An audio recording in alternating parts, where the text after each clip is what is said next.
After getting married, my husband John, who quit his job, pushes household chores onto me, even though he only works part-time 3 days a week and I work full-time. To make matters worse, he's stingy with our living expenses. When I confronted him about using my credit card without permission, he began to ignore me. Hey, I've had enough.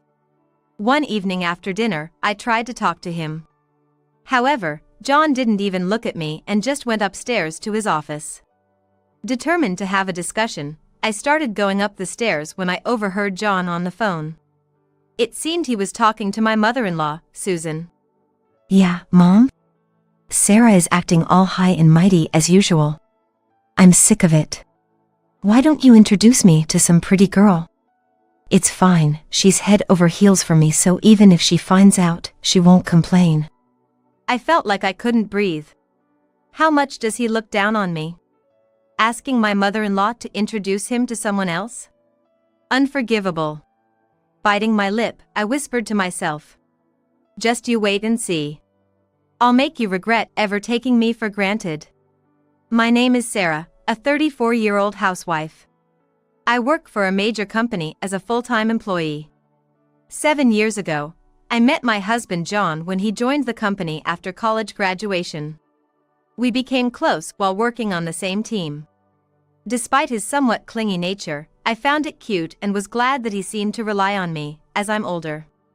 After dating for a while, I accepted John's proposal and we got married.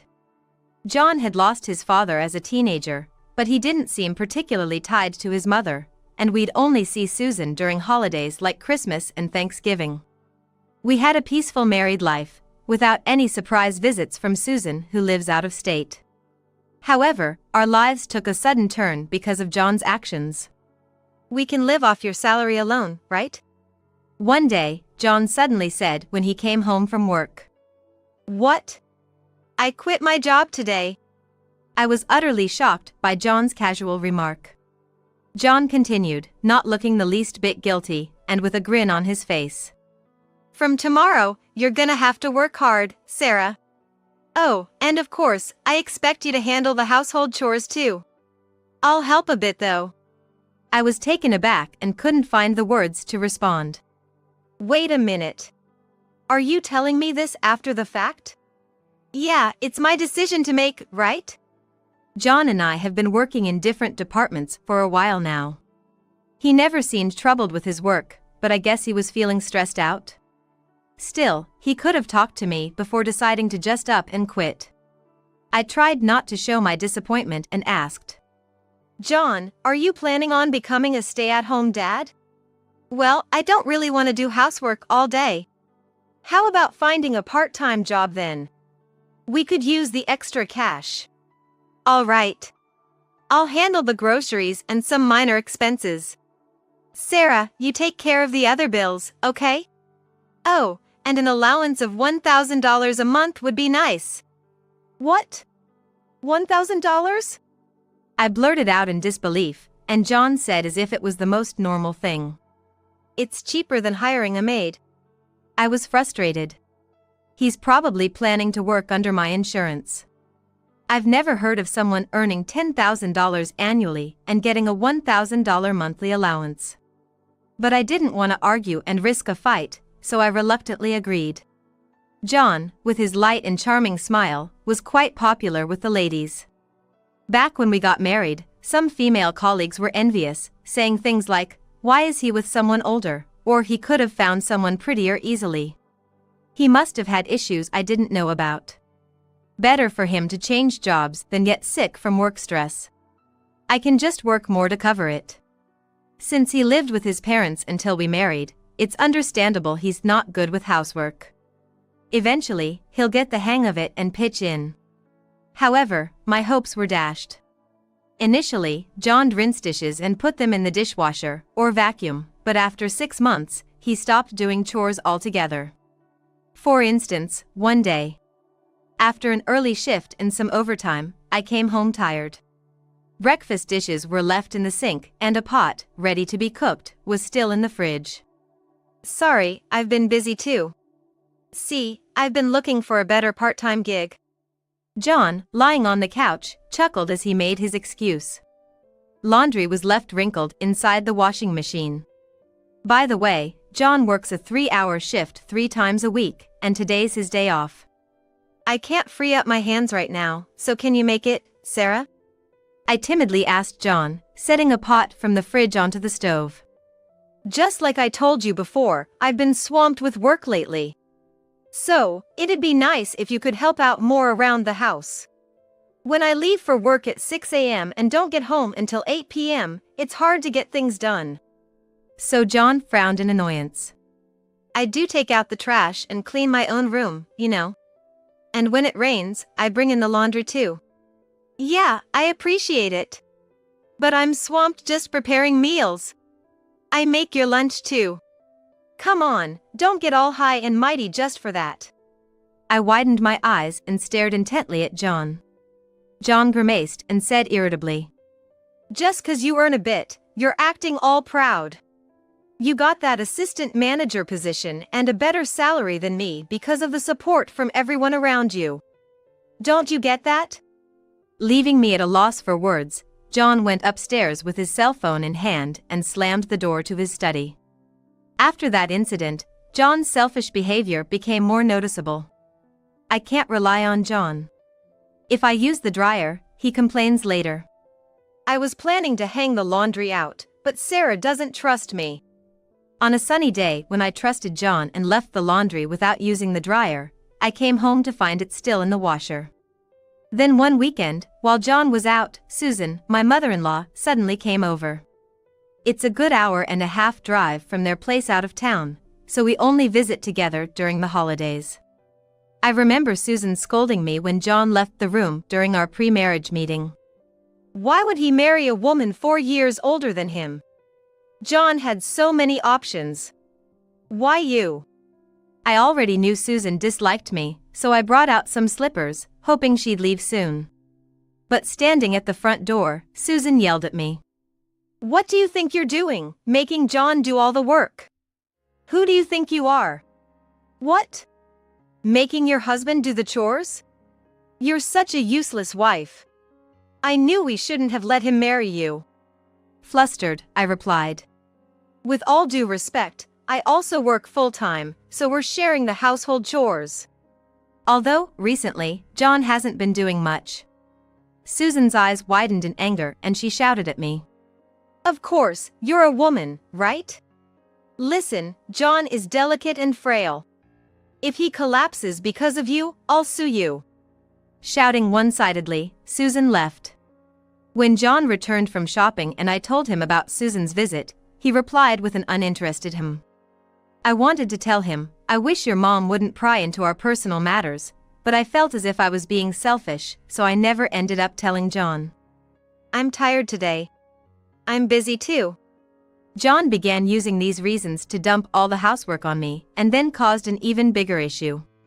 When I tried using the card at a local store after work, for some reason, the payment was declined. Checking the statement on the app, I was in shock. Though I didn't recall using it, the card was maxed out. Thinking could this be a mistake, I contacted the card company, only to discover that John had splurged nearly $10,000 on in-game purchases and designer clothes. He remembered the PIN I had shared when we bought appliances and seemed to have used it without my consent. I couldn't overlook this and confronted John as soon as he returned home. Why did you use my card? Don't you have your own? My allowance of $1,000 a month ain't enough. Well, why don't you work more? Wasting time playing video games at home seems pretty silly. John then glared at me with intense eyes. I braced myself, thinking he was gonna shout at me, but John just clicked his tongue and left the living room. He stormed up the stairs, slammed his office door shut, and didn't come out for the rest of the night. Starting the next morning, he began to ignore me. Good morning. I'm heading out. Even when I greeted him, John didn't even glance my way, just sitting on the couch and playing with his phone. When I got home and quickly made dinner, John was watching videos on his phone, grinning as he ate. After he finished, he left his dishes on the table and went straight to take a shower. In short, John wouldn't make eye contact with me or respond to anything I said. Of course, John didn't speak to me at all, acting as if he suddenly couldn't see me anymore. I had a plan in mind, but with this situation, I couldn't bring it up. Eventually, it was the day John got paid for his part-time job. As usual, I handed him an envelope with $1,000, but he snatched it away. He was about to leave. "Hey, I need $700 for groceries and utilities." I called out to his back, but he seemed not to hear me and headed upstairs. I felt like pulling my hair out.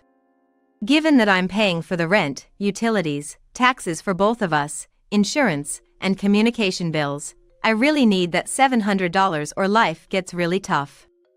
But it doesn't look like John's gonna give it to me, so I reluctantly dipped into my savings and allowance. As the days of being ignored by John went on, I found myself constantly overwhelmed by a heavy mood. By the evening, I'd be overwhelmed by a gloomy feeling, and I seriously didn't want to come home. I'd kill time at diners or convenience stores after work, and even stayed at motels a few times. But in the end, I'm just running from the problem and it's not solving anything. Besides, once John's mood improves, even if we're not exactly lovey-dovey, we might at least have normal conversations again. Maybe when I get home today, he'll respond to me like nothing happened. Maybe tomorrow morning, even if tonight wasn't great, he'll wake up and greet me with a good morning and a smile. Holding on to that hope, I was ignored for 3 months, and finally my body started to protest. I could hardly eat, and I lost nearly 9 pounds. I wonder if John even noticed me, pale-faced, eating my porridge. Today, too, he was laughing at something on his phone, and after finishing his meal, he left his dishes and moved to the couch. I put down my spoon, got up weakly, and approached John. In an almost whispering voice, barely heard over his laughter, I said, "John, I can't take it anymore." Perhaps annoyed, John got up from the couch and headed to his study upstairs. I slowly rinsed the dishes, placed them in the dishwasher, dried my hands, turned it on, and left the kitchen. This isn't right. I need to talk to John. Tomorrow's a day off, so it's a perfect time without worrying about the clock. As I was going upstairs, I heard John's excited voice. He seemed to be on the phone with Susan. "Yeah, Mom? Sarah's still bossing me around as always. I'm fed up with it. Can you introduce me to some cute girl? It's all right. She's head over heels for me, so even if she finds out, she ain't gonna say a thing." I felt like the wind was knocked out of me. How little does he think of me? Asking your own mother to introduce you to a fling? That's unforgivable. I bit my lip and murmured inside, "You'll see. You'll regret treating me this way." My feelings for John instantly turned cold, and I decided it was time to put my long-standing plan into action. Waiting for John to fall asleep, I grabbed only my ID and left the house. That night I stayed in a hotel. The next morning, I called the realtor saying, I'd like to move in sooner. They readily agreed. I got the gas, electricity, and water set up, and when John was out at his part-time job, I returned home and had the movers transfer me belongings to my new place. The apartment we had been living in was a newly built designer's apartment and just the rent was a hefty $1,500. I would have been content with something cheaper, but John had insisted on it. So, when John quit his full-time job, I started looking for a more affordable apartment.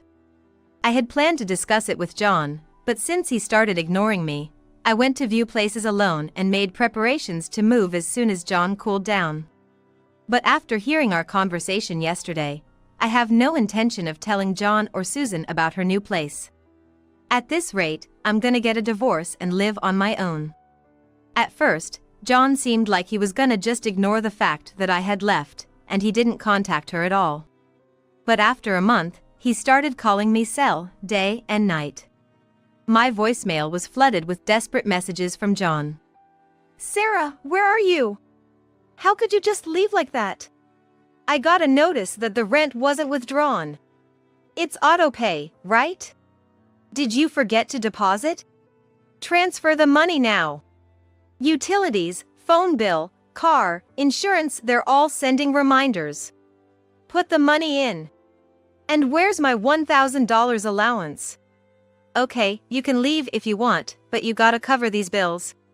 Isn't it common sense for the one with the money to pay? How am I supposed to manage on my $800 monthly income? Don't ignore me. The thing is, John was the one who started ignoring me in the first place. I was just giving John a taste of his own medicine, and I can't fathom why he's so angry. All his messages had no apology whatsoever, just selfish demands. As I was going through the messages, I got a call from Susan. I didn't want to answer, but ignoring might make things more complicated, so I reluctantly pressed the call button. Hello. Sarah. What are you thinking, leaving John like this? A wife shouldn't act so recklessly. Get back home now. I let out a sigh and calmly retorted. I'm not coming back to that house. What? You gonna abandon your duties as a wife? Who's gonna take care of John? John's 30, not a toddler. He can handle himself. If you're so concerned, why don't you move in and look after him, my mother-in-law? You really have some nerve. Mainly, John's the one who acted on his own. I explained calmly, holding back my anger.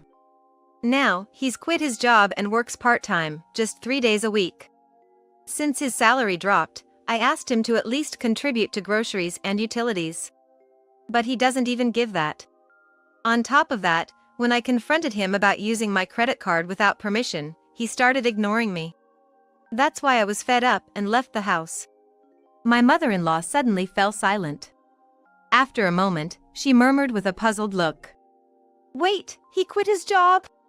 The major corporation he was so proud of joining right out of college to make me proud? Yes. One day, out of the blue, without any discussion, he just quit. Saying we can live on my salary alone. Granted, I'm John's boss, so I make a decent wage. But it was quite a shock when he suddenly quit like that. Well, I guess so. Susan looked completely baffled. So, for the past year, John has been relying on my income to live. And he doesn't even help with the chores. If you can't believe it, I can forward you messages from John.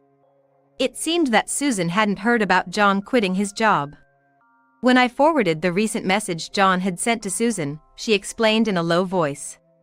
I've been consulting with John from time to time. What did he say? He told me, even though I work my butt off, doing overtime and working weekends, Sarah is always slacking off, not working much and neglecting housework. We're living on my salary, and she's so arrogant. I'm fed up, I want to have some fun with a cute girl. That's the complete opposite of what's happening. I was utterly dumbfounded by John's lies, even to my mother-in-law. How much does he take life for granted? He must think, my mother-in-law will scold me, and then I'll come back. I've never heard of a mother finding a mistress for her son. What were you thinking, my mother-in-law?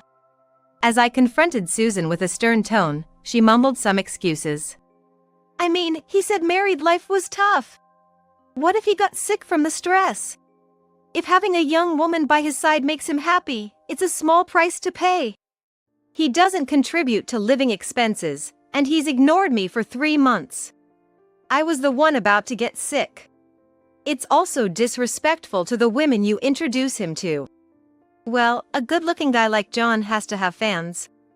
There must be girls who want to date him even if he's married. Of course, if he was still working at that big company. That's not the point, I said, feeling more and more frustrated. I realized I wasn't going to get anywhere with Susan. Like mother, like son. I think divorce is the only option. What? Divorce? Surely you don't have to go that far. I'm sure he regrets it. Susan suddenly started to panic. She always put on appearances above everything else. Having a son who graduated from a prestigious university become divorced is probably something you'd want to avoid. I snapped back. Regret? What regret? I'm not John's ATM. If he wants to divorce me and hang out with other women or blow through money, he's free to do so. Oh, Sarah, won't you reconsider? You're all he's got. I coldly replied to the desperate Susan. I'll be hiring a lawyer since John seems hesitant about the divorce. Any further communication should be through the lawyer. I'll also seek compensation for John ignoring me and not contributing to our expenses, as well as any unauthorized charges on the credit card. I wonder if John can even afford to pay. Susan muttered as if it were someone else's problem. If your son can't pay, the parents will have to, I retorted. What? So, please let John know that I want a divorce. Thank you. Sarah, please reconsider. Without listening to her till the end, I hung up the phone. The next day, I promptly called a lawyer about the divorce and scheduled a consultation, feeling a bit relieved. While enjoying a week off at my new place and unpacking, my cell phone beeped with a new message. I'd like to block John and Susan's numbers, but I might need to communicate with them until the divorce is finalized. I thought so, and that's why I didn't block either of their numbers and kept them saved. Checking the content, I realized it was mistakenly sent. Susan, not very tech-savvy, seemed to have posted it in a family group chat thinking it was a private message to John. Well, I figured I might as well read it too. John, this isn't what we talked about. You've made me look bad. Susan exclaimed. What are you talking about? You quit your job and now you're working part-time 3 days a week? There was a pause. Did Sarah tell you that? Yes. Were you living off of Sarah's salary? It's embarrassing for a man to earn less than a woman. Susan exclaimed. Mom, don't be so old-fashioned. That's why I kept it a secret. John quickly countered. There's nothing wrong with being a stay-at-home husband nowadays if you're actually working. But I've heard you're only working 3 days a week, not doing any house chores, and still acting all high and mighty? Anyone would want a divorce. Surprisingly, Susan seemed to be on my side. I guess she was just that disappointed in John. Gosh, calm down. I'm not getting a divorce. Sarah's head over heels for me. She'll regret it and come back home soon. I couldn't help but smirk. I can't believe he's still saying this. Where does he get the confidence that no matter how horribly he treats his wife, she won't hate him? Anyway, what happened to that story about introducing me to a young, cute girl? That's not happening. Why not? I was looking forward to it. Do you even understand your situation? You're 30, working a part-time job, and living off Sarah's salary. No girl would want to be with a guy like that. I burst out laughing. I could just imagine the look on Susan's face. There's someone out there for me. You know I've always been popular, don't you, Mom? If you were a grad from a prestigious university with a job in a major company, maybe there'd be girls who'd want to date you, even knowing about your affairs. Heck, some might even want to marry you. But not with the way you are now. Come on. Against an angry Susan, John's response was ever so laid back. You can still make a change. Get a job in a big company like before. Nah, too much hassle. It's way more fun to chill and live off Sarah's income. Such a careless comment from John. She won't stand for that. Sarah said she's gonna divorce you and take alimony. She even mentioned making you pay off her credit card bills. I don't have that kind of money. If she asks for it, you'll pay it, right, Mom? You have Dad's inheritance, right? You'd be happy to spend it on your dear son, wouldn't you? That's where Susan's replies stopped. Mom? Hey, we're still talking here. Answer me. There was a pause, and then another message appeared. Why aren't you picking up the phone? Don't ignore me. Looks like Susan blocked John. With that thought, I noticed a call coming in from John. Ignoring it, he left a voicemail. He kept on rambling, leaving several messages. My mom's cut me off. You won't abandon me, will you, Sarah? I forgive you for running away, so just come back. You're not serious about the divorce, are you? You're just pouting, right? I get it. Maybe we should just get a divorce. I admit I've done some things wrong. But I can't afford the alimony and the credit card debt. I just can't. And, by the way, keep paying the rent and taxes as you've always done. I'm struggling here, so help me out a bit. You're earning, so you can do that for me, right? And some pocket money too. I was past anger and found myself in disbelief. He probably doesn't feel an ounce of remorse. A few days later, John received a certified letter concerning the alimony and credit card compensation. It seems he finally grasped the gravity of the situation and rushed to a lawyer's office in panic. I love Sarah. She's just feeling down because she thinks I'm mad at her. If she comes back now, I'll forgive her. Apparently, he was making such ludicrous arguments. However, after the lawyer explained things, he realized I was dead serious and went pale. John, who kept insisting he didn't want a divorce, was finally persuaded by the lawyer. It took 6 months, but we managed to finalize the divorce. I felt so refreshed and promptly blocked John and Susan's contacts. Having been abandoned even by his mother, John seemed lost. For good reason, as I slapped him with an alimony of $10,000, 3 months of unpaid living expenses, and $10,000 from the unauthorized use of my credit card, plus his own card payments. John, who used to spend the $1,000 monthly allowance I gave him on designer clothes, reluctantly sold his clothes to raise cash. Still, he couldn't pay it all at once and pleaded with the lawyer, so we set up a monthly installment plan. If he doesn't pay up, I have the means to seize his bank account. With me gone and unable to afford the rent of his luxury apartment, John moved to a rundown studio apartment. He had to take on more jobs, working from dawn till dusk. A former colleague who happened to spot John in town said he hardly recognized him due to his haggard appearance. I hope this serves as a wake-up call for him to ditch his spoiled attitude and become self-reliant.